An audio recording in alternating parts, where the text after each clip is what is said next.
Pero usted nos indica cuando podamos empezar, doctora. Ya empezamos. Perfecto. Buenas tardes, compañeros. Buenas tardes, doctora. El día de hoy la plática va a ser acerca de orzuelo, chalación y dacriocistitis. La siguiente, por favor. Vamos a hablar acerca de generalidades anatómicas para entender un poquito cómo es que se producen estas alteraciones. La siguiente, por favor. Primero vamos a hablar acerca de los párpados. Son dos velos musculomembranosos, uno superior y uno inferior, y están separados por la hendidura palpebral. Hay dos hendiduras palpebrales, una interna y una externa, y están compuestos principalmente de piel, músculo y tejido fibroso. Anatómicamente, los párpados tienen tres caras. Tienen una cara externa constituida por la piel, como lo vemos ahí en el esquema. Tienen una cara interna constituida por la conjuntiva tarsal. Vemos más adelante qué es eso de la conjuntiva tarsal. Y tienen un borde libre, que es donde se encuentran las pestañas y donde pues básicamente se abre el espacio para que el globo ocular pueda ver. Algo interesante que se puede recalcar sobre los párpados es que dentro de sus tantas funciones, como lo está el proteger al ojo, tienen la función de producir las diferentes capas de la película lagrimal. Como lo tenemos ahí en el esquema y en los puntitos amarillos, tenemos lo que son las glándulas de Seyss, de Moll y de Meibomio. Las glándulas de Seyss es una glándula sebácea que se encuentra directamente relacionada con lo que son los folículos de las pestañas. Las glándulas de Moll se encuentran entre cada una de estas pestañas, son glándulas sudoríparas. Y las glándulas de Meibomio son glándulas tubulares, se encuentran a lo largo del tarso. Estas tienen la capacidad de dar la capa lipídica oleosa de la película lagrimal, que es la capa más externa. Esta tiene la función de generar una película, una porción hidrofóbica ante la lágrima para que no se evapore tan rápido y para que no discurra o no se distienda de más lo que es la lágrima. Ahora, tenemos otras glándulas, como lo son las que están en la parte superior. Tenemos lo que es la glándula de Krause y también la glándula de Wolfram, que nos dan la parte acuosa de lo que es la película lagrimal. Esta parte acuosa está constituida por glucosa, por oxígeno, por nutrientes. Está constituida también por una parte antibacterial, lactoferrina, por inmunoglobulina A, inmunoglobulina M, inmunoglobulina D. Y funciona como una especie de capa de nutrición para lo que es la córnea vascular. Tenemos la capa más interna, que es la capa mucosa, que son básicamente repliegues conjuntivales, como lo es las criptas de Henle y las glándulas de Mans. Algo interesante que me gustaría que recuerden para más adelante que expliquemos las alteraciones es la capa intermedia y la capa externa. La capa intermedia, dentro de sus tantas constituyentes, tiene la glucosa, que funciona como un caldo de cultivo si se tiene demasiado y se tiene obstruido en el saco lagrimal. ¿Ok? Y la capa externa, pues son glándulas sebáceas en su mayoría y pues son las que se obstruyen, como lo tienen ahí en los círculos. El borde libre del párpado tiene dos labios, uno anterior y uno posterior. Dentro del anterior está la glándula de Moll y de Seyss. Y como lo dice ahí en el circulito, bueno, como está ahí mostrado, si se llega a obstruir alguna de estas glándulas, se vería ahí la tumoración. En caso de que en el labio posterior, que es donde se encuentran las glándulas de Meibomio, se encuentre una obstrucción, la tumoración se va a encontrar a ese nivel o más abajo, pero en la parte posterior, en la conjuntiva tarsal. La siguiente, por favor. De manera histológica, los párpados están constituidos por cuatro capas. La piel, que es una epidermis, es la piel de las pieles más delgadas que tenemos en el cuerpo. Tiene vellosidades con glándulas sebáceas y sudoríparas, ya se las comenté. Y bueno, está muy pigmentada.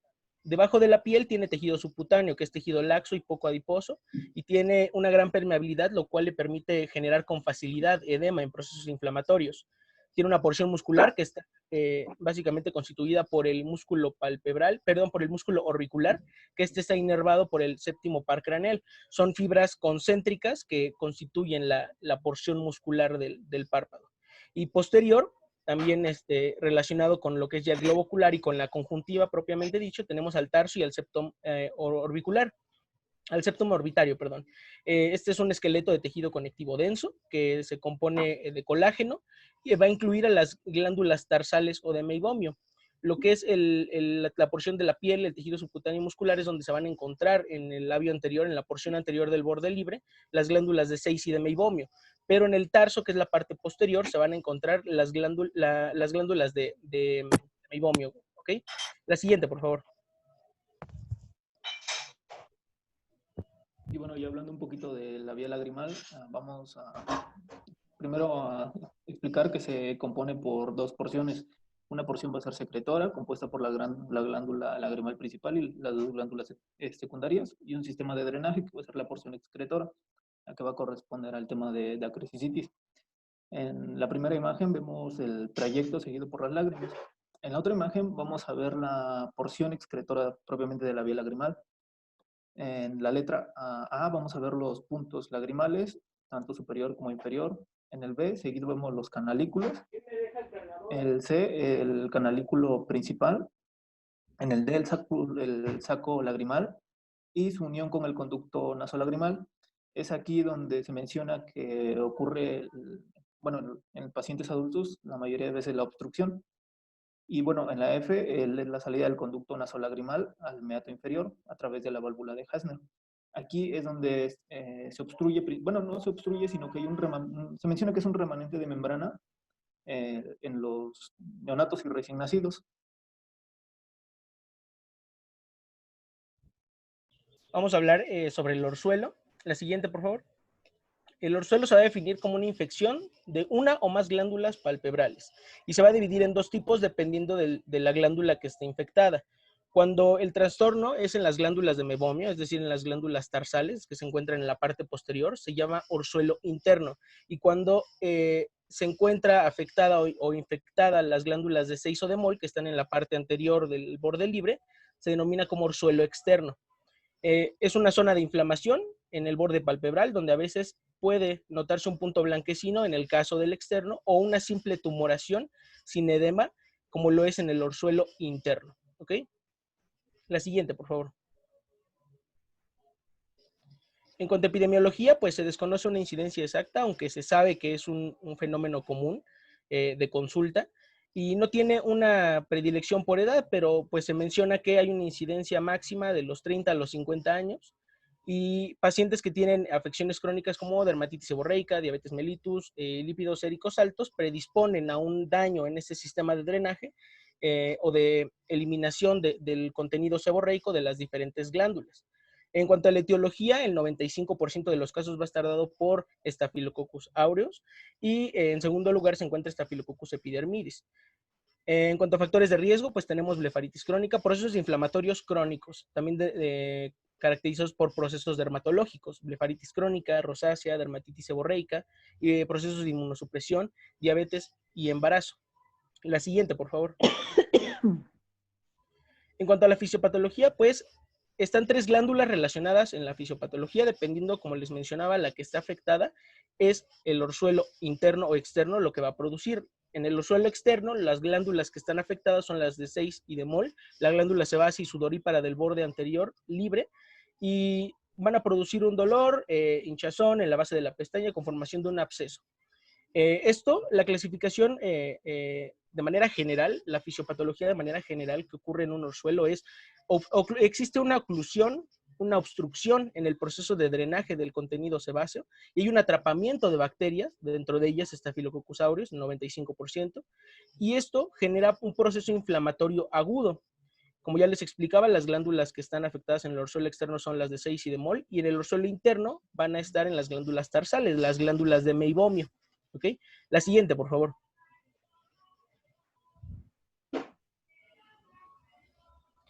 En cuanto al cuadro clínico, los síntomas cardinales van a ser dolor, hiperemia e inflamación. Es importante recordar estos síntomas cardinales porque son diferenciales con lo que es una chalación o un calacio, que son dolor, hiperemia e inflamación, es decir, signos de inflamación aguda. ¿Ok? En este caso es inflamatorio, en el caso de chalación ya veremos cuál es su etiología. En el orzuelo externo, pues vemos un edema y una hinchazón localizadas en un área discreta y en la mayoría de los casos se observa una pústula con eritema leve en el margen del párpado. El edema es bastante localizado, de igual manera la tumoración. Tiene el punto blanquecino, como se puede observar ahí en las imágenes, pero es lo característico de un orzuelo externo. A diferencia del orzuelo externo, el orzuelo interno tiene de igual manera inflamación, dolor y sensibilidad difusa. El edema es un poco más generalizado a la conjuntiva tarsal correspondiente, si es inferior o superior. Y a la exploración física, pues en el caso del orzuelo externo se debe exponer el párpado, se tiene que preguntar si hay dolor, si hay incomodidad y si tiene que observar la conjuntiva tarsal. Algo diferencial del orzuelo interno a comparación con la chalación es que en el orzuelo interno toda la conjuntiva tarsal va a estar hiperémica. ¿Ok? La siguiente, por favor. En cuanto al diagnóstico, se menciona que es meramente clínico, con una historia clínica y una exploración física. No se requieren pruebas de diagnóstico añadidas. El cultivo realmente no aporta algún valor diagnóstico para este tipo de alteraciones. Y bueno, algunos diagnósticos diferenciales son celulitis preseptal, hematoma palpebral, dacrocistitis aguda, que la vamos a ver más adelante, y carcinoma de glándula sebácea. Algo que tienen estos diagnósticos diferenciales y que no tienen ni orzuelo ni calacio son este edema y esta inflamación un poco más generalizada en el área orbicular. ¿Ok? La siguiente, por favor. El tratamiento se divide en dos tipos de tratamiento. El tratamiento médico, que es básicamente sintomático. Se menciona que el calor es lo que produce este destaponamiento, esta pérdida de la obstrucción que existe. Se recomienda que se apliquen compresas calientes de 3 a 4 veces al día durante 5 a 10 minutos. Se recomienda también la higiene del borde palpebral con un hisopo de algodón, con jabón neutro. Menciona ahí que shampoo para bebé, pero pues se recomienda también el jabón neutro. Lavar 2 veces al día al inicio y cuando empiece a ver mejor, es decir, esta pérdida de la inflamación, reducir 1 vez al día nada más. En orzuelos que son demasiado grandes, se menciona también que cuando se termine el tratamiento farmacológico, que es de aproximadamente 7 días, cuando pasen estos 7 días y aún no ceda esta inflamación, se va a requerir hacer un drenaje, es decir, una incisión horizontal, se hace un drenaje del contenido sebáceo y se produce la curación, ¿ok? En el tratamiento farmacológico mencionan que es un ungüento, son ungüentos antibióticos, que el que recomiendan primero es la eritromicina, es un ungüento oftálmico de 5 miligramos sobre gramo y aplicar cada 12 horas de 7 a 10 días. En el caso de cloranfenicol, va a ser igual manera un ungüento oftálmico de 5 miligramos sobre gramo, un envase de 5 miligramos y aplicar 3 veces al día durante 7 días. Ese va a ser el tratamiento para un orzuelo. La siguiente, por favor. A ver, doctor, vamos a detenernos un poco. La concentración de lípidos en sangre no tiene nada que ver con la presencia de un orzuelo. Todo esto es localizado y va muy de la mano a la presencia de una blefaritis marginal. Por eso es que recomiendan el lavado de las pestañas. Son muy comunes en los niños. Entonces, sí hay que quitarnos como que la idea de que tener dislipidemia nos va a generar orzuelos. Es más bien un proceso local de obstrucción de las glándulas sebáceas. Sí está relacionado, por ejemplo, a la disfunción de las glándulas sebáceas de la piel, como por ejemplo, la rosácea, pero puede estar solamente limitada a las glándulas de meibomio o a las glándulas de Sais. Los fomentos calientes son para tratar de que se drene solo. Es como si quisiéramos madurar un absceso. Entonces, el fomento caliente lo que va a tratar de hacer es que se madure y drene solo. Empiece a salir el contenido de pus que está ahí y ya no sea necesaria pues la extirpación quirúrgica. Entonces, se hace de 2 a 3 veces al día durante 3 días y lo esperado es que al tercer día máximo ya haya drenado. El tratamiento, pues, sí es con antibióticos. Los ungüentos se prefieren por la noche porque los ungüentos son muy oleosos y bajan mucho la visión. Entonces, el ungüento se da solamente por las noches. Durante el día tienes que mandar colirios siempre, colirios de antibiótico. Entonces, se supone que el tratamiento de elección pues son las sulfacetaminas, que son las que mejor le pegan al estafilococo aureus y epidermidis, que son los principales causales, y entonces le mandas sulfacetamida o cloranfenicol en primer nivel. La realidad es que el cloranfenicol tiene ya una resistencia muy, muy amplia, ya casi no la utilizamos. Idealmente mandamos ciprofloxacino o tobramicina en gotas cada 4 horas durante 7 días. Se reviente o no se reviente el absceso. Entonces, si ya pasaron los 7 días y no hemos logrado que se drene solo el absceso, pues vamos a tratar de funcionarlo. No es lo ideal y no lo debe de hacer el médico familiar.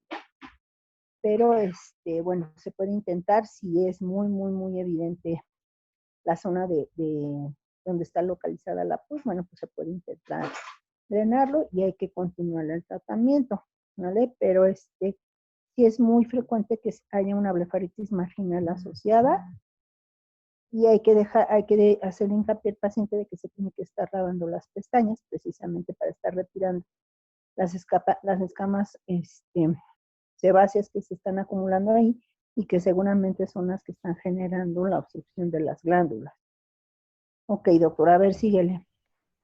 Otro factor de riesgo que se me olvidó mencionarles, perdón, es el uso de maquillaje, tanto la poca técnica que se tiene al aplicarlo y la poca técnica que se tiene al retirarlo. Bueno, esto sumado a que pues se predispone aún más al taponamiento de las glándulas y a la infección. Y hay otra cosa también importante, es que si yo tengo un paciente adulto mayor que tiene un orzuelo recurrente en el mismo lugar, sobre todo en el párpado inferior, hay que descartar que tenga un carcinoma vasocelular o un carcinoma epidermoide. La realidad, los otros diagnósticos diferenciales que viene siendo la celulitis orbitaria preceptal, pues más que nada por el edema, pero la celulitis orbitaria cursa con quemosis conjuntival, que es el edema importante de la conjuntiva, y el orzuelo no tiene quemosis. Con dacrocistitis no se podría confundir porque la dacrocistitis afecta el saco lagrimal, no afecta los párpados. Sí hay un poco de edema en algunos pacientes y está muy extenso el proceso inflamatorio de la dacrocistitis, pero es más bien descartar, por ejemplo, en los pacientes de la tercera edad que han tenido un orzuelo recurrente en el mismo lugar, pues lo que sí necesitamos descartar en los pacientes son carcinomas, que son pues más o menos frecuentes en el párpado inferior. Gracias, doctor. A ver si les doctor. Muy bien, ahora vamos a continuar con la relación. La relación también la vamos a poder encontrar con los nombres de calacio o lipogranuloma de la glándula de Meibomian. Las definiciones, bueno, juntando unas definiciones, se puede concluir que es una inflamación estéril, focal, benigna, autolimitada y crónica de una o varias glándulas de Meibomian. La mayoría va a ser única. Esta va a tener retención de secreciones, va a ser espontánea o secundaria a algún proceso inflamatorio agudo que tiende a hacerse granulomatoso. La epidemiología, pues no hay una epidemiología muy exacta, pero es una... Entonces, el chalación es la forma, digamos, crónica de un orzuelo. Ajá, o de algún otro proceso inflamatorio. Forma estéril. Pues normalmente es la forma crónica de un orzuelo que no respondió al tratamiento médico, lo que va a generar, pues va a ser un chalación. Bueno, afecta a hombres y mujeres por igual, pero tiene mayor incidencia en la edad entre 30 y 50 años. Y la etiología, como ya les mencioné, es causada por inflamación y una obstrucción de las glándulas sebáceas de los párpados. Al igual que el orzuelo está asociado a rosácea o blefaritis posterior, dermatitis seborreica, en general afecciones que predisponen a la disfunción de la glándula meibomiana. En la guía de práctica clínica te añaden a pacientes con diabetes e inmunodeprimidos. Y bueno, lo que pasa es que hay una producción de descomposición de lípidos que se escapan al tejido circundante. Este contenido se acumula produciendo una formación nodular en el espesor palpebral, los cuales van a incitar una respuesta inflamatoria granulomatosa. Respecto al cuadro clínico y meramente al diagnóstico, porque pues, el diagnóstico es clínico y no se necesitan más pruebas, son las características que tiene la chelación. Menciono que es un nódulo subcutáneo en el tarso, va a estar bien definido. Como les mencioné, puede ser una lesión única o múltiple. A comparación, por ejemplo, con el orzuelo, no es dolorosa, no es desplazable, tiene un diámetro aproximadamente entre 2 y 8 milímetros y la duración va de semanas a meses. Y al evertir el párpado, como vemos en la imagen de hasta abajo, se nota un cambio en la coloración de la conjuntiva tarsal y se advierte en superficie cierta protrusión, que es lo que se observa abajo, y la imagen de hasta arriba. Se presenta con mayor frecuencia en el párpado superior, aunque no es exclusivo de ello. Y si podemos ver en la imagen de en medio, el párpado no tiende a hacerse eritematoso, a edematizarse o a causar dolor. Es característico que, por ejemplo, bueno, lo que menciona la literatura, que los pacientes te van a referir un bulto que se va agrandando lentamente y que tiene variabilidad de día a día. Y bueno, por el crecimiento de este, se menciona que podría llegar a causar alguna conjuntivitis reaccional. Otra cosa que se menciona es preguntar al paciente sobre algunas afecciones de la piel que predisponen a la disfunción, como ya los mencionamos, el acné rosácea y la dermatitis seborreica.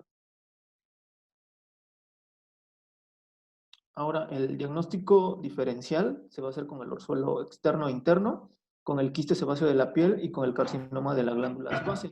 Como ya comentó la doctora, estos tienden a ser recurrentes en un mismo lugar y sobre todo van a ser comunes en ancianos. Se menciona que en personas mayores a 60 años. Y algunos datos que nos excluyen chalación son los cambios visuales agudos, dolor ocular que se repite en el mismo lugar, fiebre, las limitaciones del movimiento extraocular y la hinchazón difusa de los párpados o la cara, que ya nos estaría hablando de alguna celulitis o alguna infección. El tratamiento, pues el tratamiento va a ser, al igual que el orzuelo, la mayoría va a responder al tratamiento conservador. Se aplica calor y compresas calientes de 3 a 4 veces al día, masajes de 5 a 10 minutos. El calor es para ablandar esta sustancia y los masajes mencionan que es para disociarla. Y como mencionó la doctora, es muy importante la higiene del borde palpebral. La resolución a menudo lleva tiempo, por eso hay que explicárselo al paciente. No, doctor, un chalación ya no se quita con nada, ni con masajes, ni con fomentos, porque es una lesión granulomatosa que hace un quiste, hace una pared, entonces ya no hay manera de disolverlo, por decirlo de alguna manera. Te decía yo que la chalación es la fase crónica de un orzuelo que no responde al tratamiento, se enquista. Entonces, el único tratamiento que hay posible es un curetaje, una cirugía, una extirpación quirúrgica. Ok.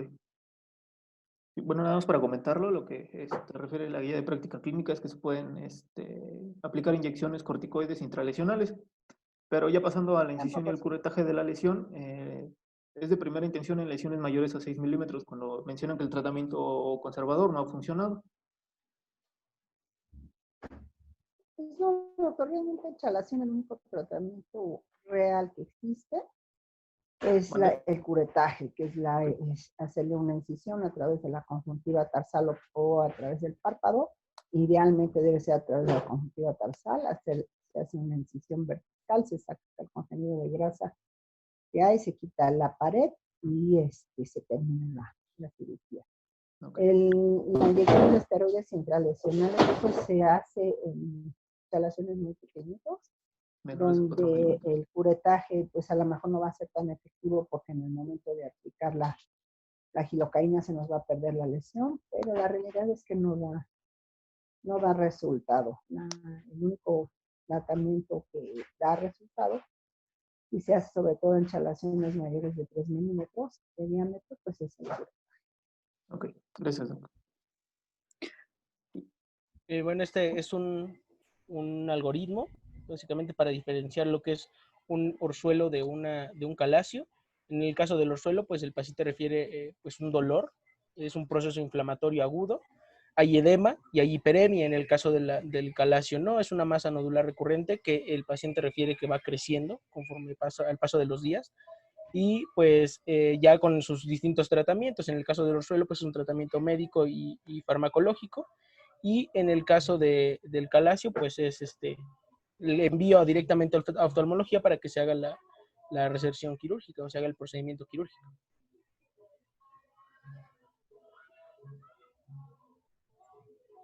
Bueno, creo que me preguntó Mitzi que si es necesario que mida más de 6 milímetros. Pues no, pero como ya nos mencionó la doctora, Incluso cuando son menores de 4 milímetros, no tienden a tener resultado con el manejo conservador o con las corticoides intralesionales. Por eso se prefiere hacer el curetaje.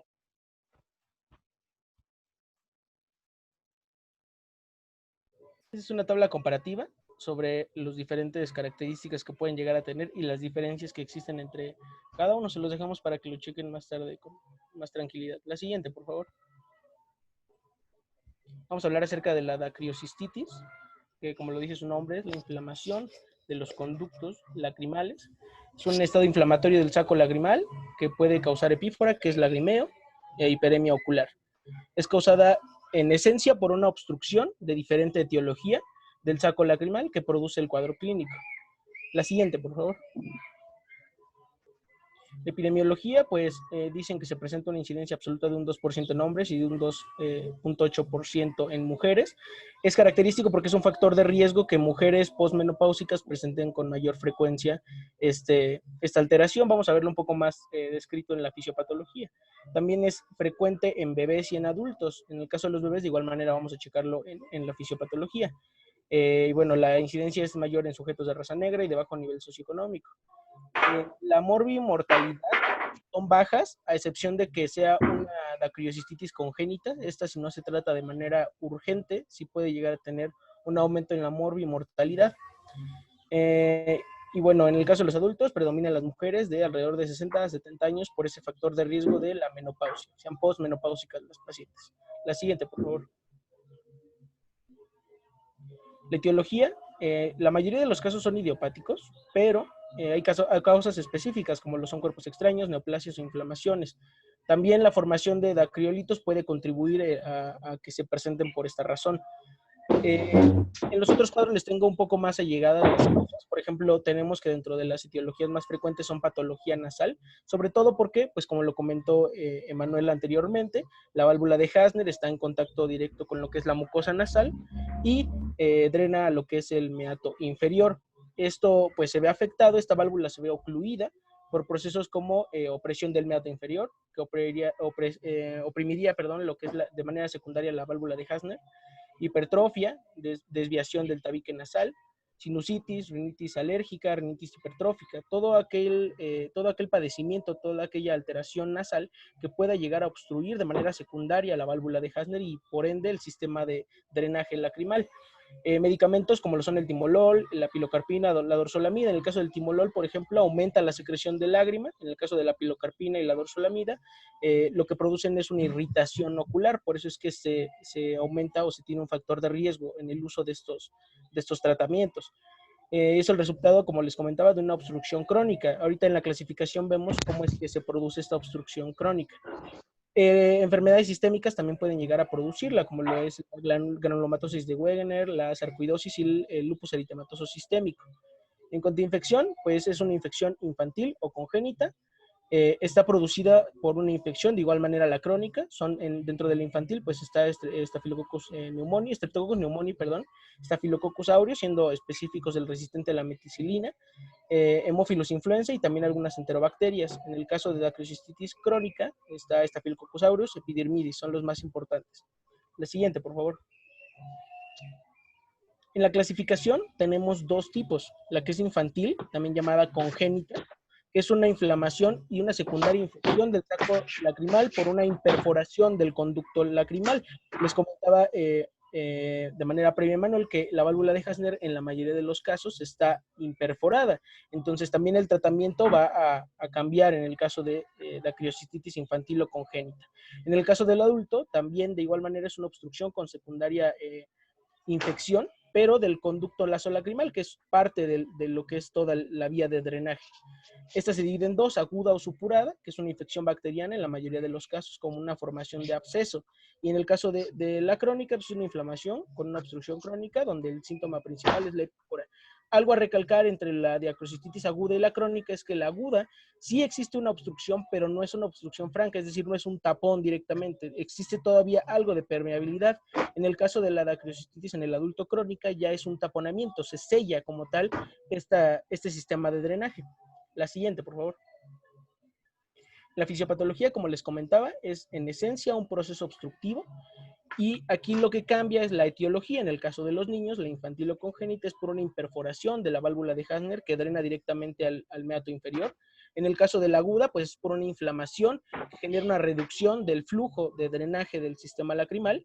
Y en el caso del crónico, por ejemplo, les mencionaba que el factor de riesgo en mujeres posmenopáusicas se debe básicamente a la descamación que se genera en el conducto, en el saco lacrimal, que genera un tejido fibroso que sella por completo el sistema de drenaje. Y como les comentaba, algunas infecciones o trastornos crónicos pueden llegar a producir también dacrocistitis. En histopatología se ven fibrosis e inflamación no granulomatosa en algunas dacrocistitis crónicas. La siguiente, por favor. Cuanto al cuadro clínico, de igual manera se tienen síntomas cardinales. La epífora, el lagrimeo es uno de ellos, la hiperemia ocular, por la irritación ocular que se produce producto de esta obstrucción, el dolor a la presión del saco lagrimal, y también existe reflujo mucoso y opulento. Esto depende de si la etiología es secundaria, o sea, si es secundaria o no. La siguiente, A por ver, favor. pero ¿estás hablando de la fase aguda o de la fase En el caso de la fase aguda, sería crónica? más, en el caso de la fase aguda y en el caso de la dacrocistitis congénita sería más un reflujo purulento. En el caso de la dacrocistitis crónica ya sería un mucosele, sería un reflujo mucoso. A ver, es que otra vez estamos revolviendo las cosas. La dacrocistitis aguda todas tienen de base un proceso obstructivo. Hay un gran porcentaje de niños que nacen con el conducto nasolagrimal obstruido, ya sea por eversión de la glándula de Hessner o bien por imperforación de la misma.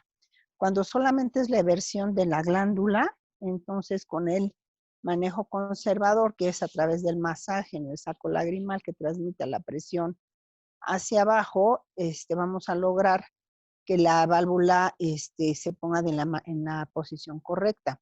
Si es que está imperforado el conducto nasolacrimal, pues por más masaje que le demos al niño, no se va a mejorar la obstrucción.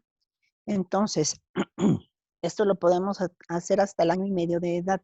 Si ya pasó el año y medio y el niño no se destapó, entonces el único tratamiento que va a haber es quirúrgico. Entonces son niños, los niños que tienen dacroestenosis congénita, son niños que sufren cuadros repetidos de conjuntivitis, que la mamá te dice que están bien durante el tiempo que les dan el antibiótico y luego vuelven otra vez con secreción.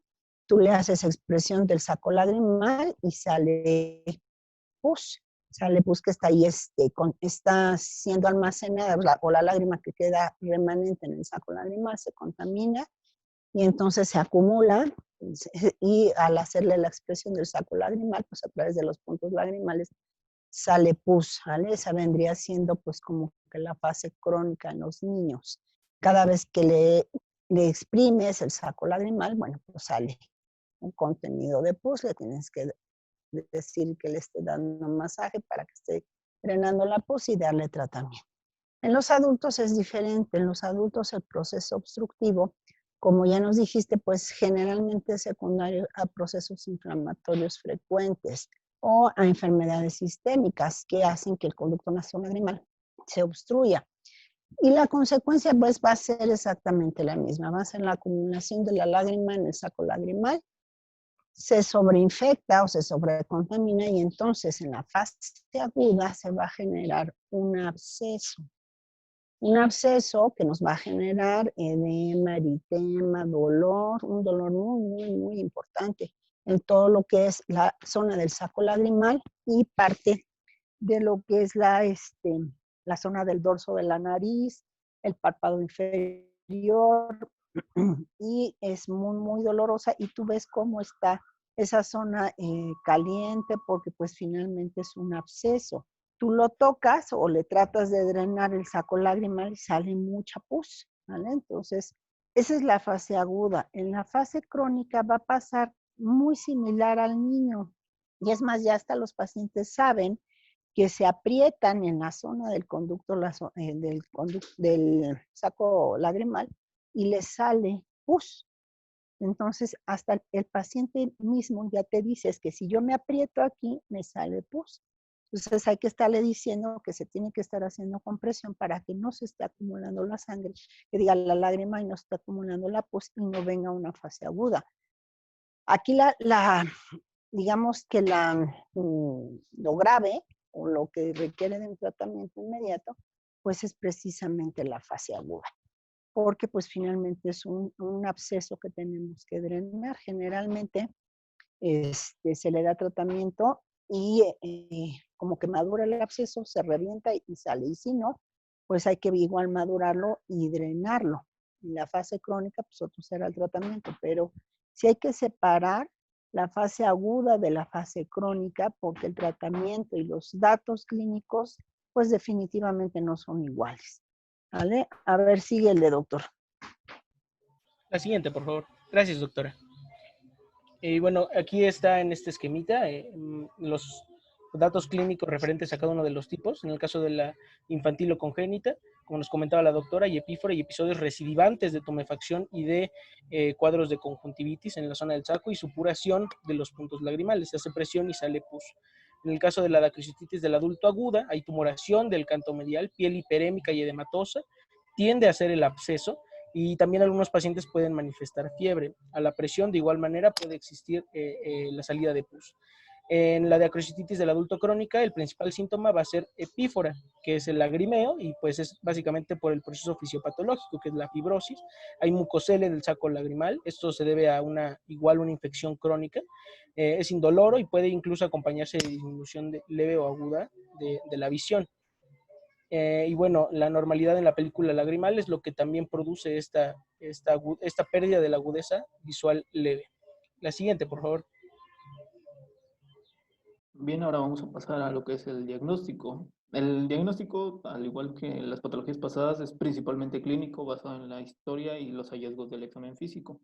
Sin embargo, podemos realizar algunas pruebas, como las dos principales, la desaparición del tinte de fluoresceína, en la cual una retención prolongada del tinte nos va a hablar de una obstrucción, aunque esto va a ser un poquito evidente ante el cuadro que tiene el paciente. Y la endoscopía nasal, como ya nos comentó mi compañero, algún proceso secundario como hipertrofia del cornete inferior, la desviación septal, estrechamiento del meato inferior nos puede causar el cuadro. Incluso en algunos casos se menciona que se puede solicitar cultivos y la tinción de Gram mediante la exposición del material mediante el masaje de Krigler. Y bueno, ya en últimas, una tomografía. Esto únicamente se sospecha de alguna celulitis orbitaria o alguna infección extensa, pero como les mencioné, el diagnóstico es únicamente clínico, con base en los datos de la exploración física. Y bueno, en algunos casos crónicos, en sospecha de enfermedades sistémicas, como la granulomatosis de Wegener o lupus, se pueden enviar respectivas pruebas para el diagnóstico. Y el diagnóstico diferencial en este caso se va a hacer con la celulitis preseptal o orbitaria, el quiste sebáceo o una dacroadenitis. Ahora, respecto al tratamiento, lo vamos a dividir en recién nacido, si es agudo, en del adulto, si es aguda o crónica. En el recién nacido se menciona que si hay una estenosis, se maneja con medidas conservadoras, como es el masaje de Krigler, las compresas tibias. El 90% de estos pacientes con dacrocititis congénita se resolverán entre los 6 meses y el año con las medidas conservadoras. Sin embargo, si tienen un poquito de pus o que haya aparecido pus secundaria, se puede recurrir al uso de antibiótico coloral. Y bueno, se menciona que si las medidas conservadoras fracasan, se puede realizar un sondeo nasolagrimal que tiene un éxito mayor al 70% de los casos. El masaje de Krigler o también la maniobra de presión sobre el saco lagrimal, vamos a ubicarlo por dentro y por debajo de la unión de los párpados. Se palpa una depresión y en esta región está el saco lagrimal y es donde se van a realizar masajes. Ahora, respecto a la del adulto, la dividimos en aguda y crónica. En la aguda tenemos el manejo médico mediante la aplicación de compresas calientes y aplicación de antibióticos orales. Cuando se trata de una diacrocititis aguda, sí tenemos que utilizar antibióticos orales. En este caso, al tratarse de un caso agudo, no se debe realizar ni intubación, ni sondaje, ni alguna medida parecida. En algunos casos de la aguda, se mencionan que se puede valorar, drenar el absceso si se observa la fluctuación de pus, y esto con el fin de evitar alguna, bueno, que se crea era una fístula. Y bueno, De después de hecho, ya... debes de Ajá, drenarlo, doctor. ok, Independientemente del antibiótico y las medidas generales, lo debes de drenar, como ok, cualquier otro absceso de cualquier otro lugar. Ujú. está bien. Sí, doc. Y en la dactiocistitis congénita, pues ya les había dicho, el paciente va a tener cuadros repetidos de conjuntivitis. Hay que decirle a la mamá que le haga el masaje y le ponga las gotas cada 4 horas durante 10 días. Le puedes mandar cloranfenicol o le puedes mandar ciprofloxacina. Sí, aquí Y las iba a mencionar. durante 7 días. Y decirle a la mamá que le siga haciendo el masaje. Con el masaje, cuando está evertida la glándula, la válvula de Heisner, lo vamos a lograr mejorar. Si ya pasó 1 año y medio, por más masaje que le des, ya no quiere decir que no hay eversión de la válvula, sino que no está permeable. Entonces, esos pacientes que tienen más de 1 año y medio, les tienes que hacer a fuerzas un sondeo, pues más que un sondeo lagrimal, les tienes que hacer el sondeo lagrimal y la inmensa mayoría de ellos va a requerir de una dacriointubación. Entonces, ese es en los niños. Y en los adultos, la fase aguda, pues tienes que drenarle a fuerzas ¿cómo se llama? El El absceso. absceso. Le tienes que dar antibiótico oral, le tienes que dar antiinflamatorio oral y le vas a mandar aparte antibióticos en gotas, ¿vale? Los Ok, antibióticos en gotas, pues son quinolonas, ya sea ciprofloxacino o moxifloxacino, cada 4 horas durante 10 días. Y en los antibióticos orales pueden ser levofloxacina o gentamicina, ciprofloxacina, durante igual 10 días. Tienes que apagar el cuadro agudo. Entonces, como bien nos dices, no, durante la fase aguda no podemos hacer ningún procedimiento quirúrgico porque obviamente podemos generar una complicación grave. Solamente tenemos que drenar y ya. Se tiene que drenar a fuerzas. Acuérdense que los abscesos en cualquier parte del cuerpo se deben drenar. ok. A ver, síguele, doctor. Bueno, y en la aguda se mencionaba que se puede realizar la criosistorrinostomía para reducir el riesgo de una infección recurrente. Y en la No, crónica, eso es cuando ya pagaste el cuadro, ya se quitó el proceso infeccioso, ya se ajá, quitó el absceso, entonces puedes planear hacer sí, sí. la dacriocistorrinostomía, que es el tratamiento de elección, pero no en la fase aguda. En la No, no, fase no, es aguda después de no puedes controlada la hacer nada. infección. Sí. Y en la crónica el manejo tiene que ser quirúrgico. Se menciona que el sondeo nasolagrimal es el tratamiento de primera elección en estos casos. No, el Eh, sondeo no te sirve para nada, doctor. El sondeo solamente es, por ejemplo, en un paciente que tiene epífora, que no tienes como que la seguridad de que haya una dactiocistitis crónica, que solamente tenga como cuadro clínico epífora, bueno, pues le haces el sondeo. Y lo único que te va a decir es si está tapado o no. No te va a decir otra cosa y no te va a ayudar como tratamiento como tal. Si tú ya tuviste un paciente que tiene cuadros repetidos de dactiocistitis aguda o que tiene conjuntivitis crónica, epífora y todo eso, lo que tienes, le haces más bien ya sea una dacrointubación o una dacriocistorrinostomía. ok, Todas las cirugías de las vías lagrimales, aún la dacriocistorrinostomía, tienen una tasa de falla muy alta. Entonces, generalmente lo que se hace en el quirófano es que le haces el sondeo en quirófano solamente como para ratificar el diagnóstico, pero la realidad es lo que vas a hacer o lo que te va a resolver el problema es ya sea una dacrointubación o una dacriocistorrinostomía. ok. Bueno, ahora solo complementando lo que nos está diciendo la doctora, en el recién nacido y en la aguda, los antibióticos que te recomiendan la guía de práctica clínica, la sulfacetamida al 10%, tobramicina o moxifloxacino. Sin embargo, en otros artículos te mencionan que de primera opción el cloranfenicol o el ciprofloxacino. Una gota cada 6 horas, agregado al manejo conservador, como indicó la doctora, durante 10 días. Y se va a agregar el tratamiento sistémico solamente si de verdad se asocia a la dacrocistitis aguda o a la celulitis preseptal. El tratamiento tiene que ser de amplio espectro. Bueno, el tratamiento empírico va a ser inicialmente de amplio espectro. Los utilizados que se incluyen en la guía de práctica clínica es la clindamicina, la levofloxacina, la amoxicilina con el ácido clorulánico. Y en la aguda, en el caso de la diacrocitis no complicada, aquí sí se debe considerar la administración de antibióticos orales y la cobertura, como ya nos comentó mi compañero al principio, debe estar dirigida a organismos gram positivos, principalmente agentes antiestafilococos.